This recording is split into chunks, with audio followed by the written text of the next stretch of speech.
A top focus at this hour. As India celebrated Rashtriya Ekta Divas, the birth anniversary of Sardar Vallabhbhai Patel, a fresh political storm has now erupted over his legacy.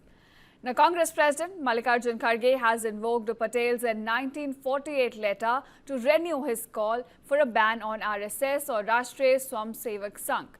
Now, the BJP hit back sharply, accusing Congress of hypocrisy, distortion and the selective use of history.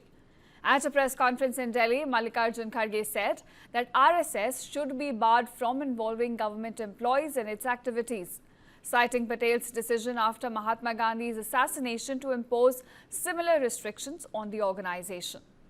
Now, Kharge claimed that the Modi government lifted that 75-year-old restriction just last year and demanded its reinstatement.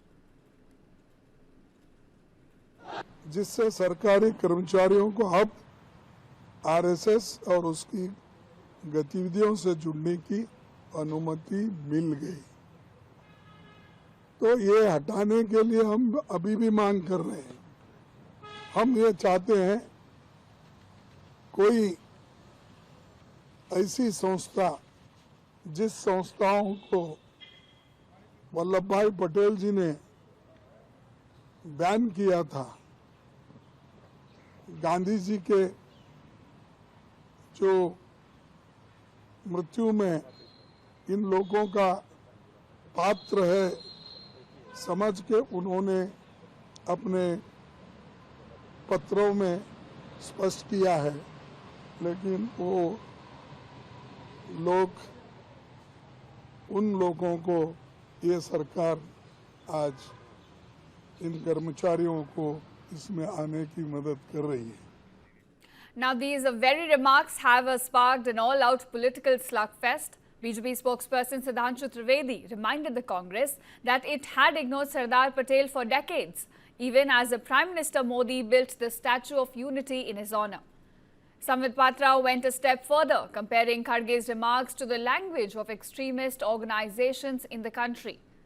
In fact, Assam Chief Minister Himant Biswa Sharma also reacted, saying that Kharge should be banned for insulting Dr. Bhupen Hazarika. आज जिस आवाज में मल्लिकार्जुन खड़गे बोल रहे थे, जिस भाषा का प्रयोग मल्लिकार्जुन खड़गे जी ने संघ के लिए किया है, वह भाषा पीएफआई की है, पॉपुलर फ्रंट ऑफ इंडिया की है। वह भाषा मुस्लिम लीग की है। मुस्लिम लीग आरएसएस के बैन होने के लिए दावा करती है। वह भाषा जमात उलेमा हिंद की है। ये जो ऑर्गेनाइजेशन है, ये जो कट्टरपंथ ऑर्गेनाइजेशंस हैं, वो आरएसएस के खिलाफ आवाज बुलंद करती है, क्योंकि आरएसएस का सबका साथ और सबको एक साथ आगे लेने की जो मनसा है, वह इनसे पचता नहीं। आज के मल्लिकार्जुन खड़गे जी के इस बयान का हम घोर निंदा करते हैं और मुझे लगता है कि मल्लिकार्जुन जी को संघ के इतिहास को भी पढ़ना चाहिए और कांग्रेस के जो कुछ नेताओं का मैंने यहां पर जिक्र किया है, उनके भी वक्तव्यों को जानना एवं समझना चाहिए। Should be banned for insulting Dr. Bhupen Hazarika. Mallikarjun Kharge should be banned for insulting Dr. Bhupen Hazarika.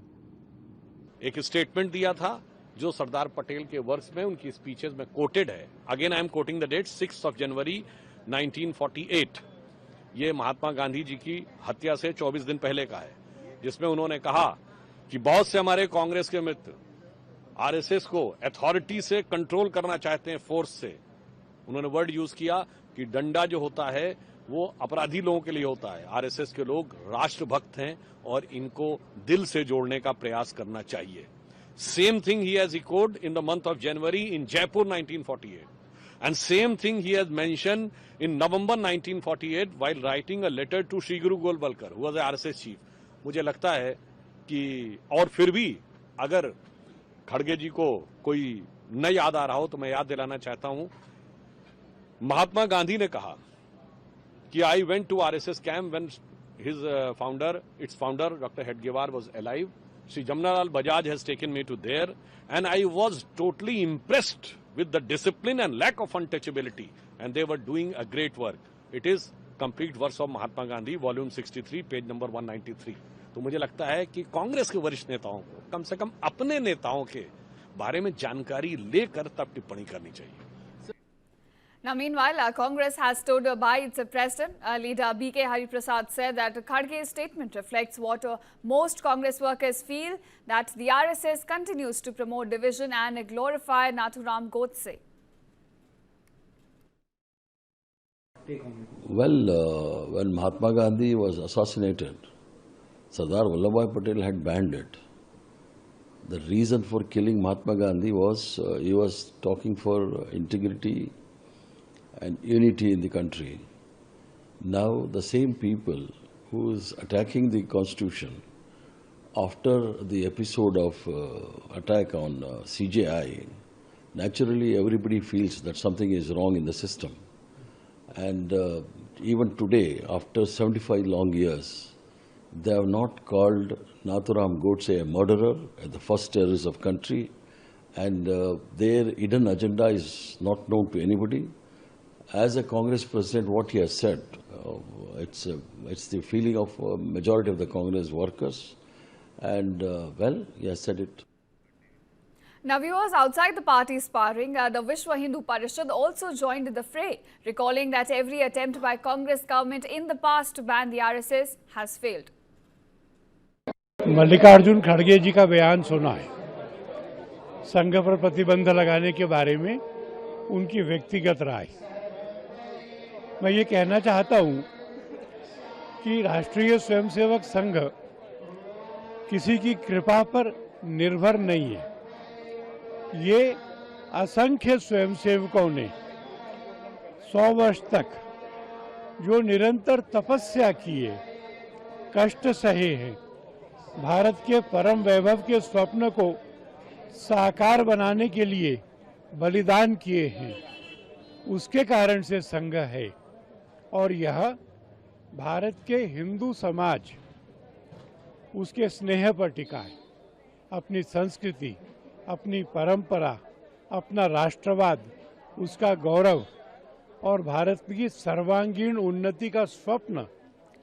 तो जनता का स्नेह और कार्यकर्ता की तपस्या पे संघ टिका है।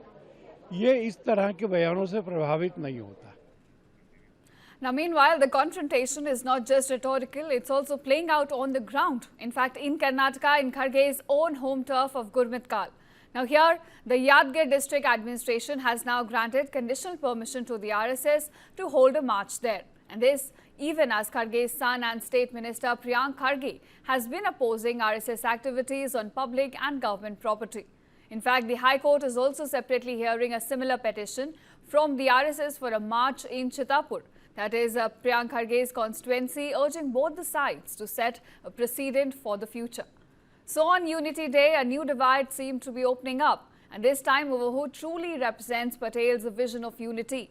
Now, Kharge's words may have revived a decade-old fault line between India's oldest political party and one of its oldest ideological movements.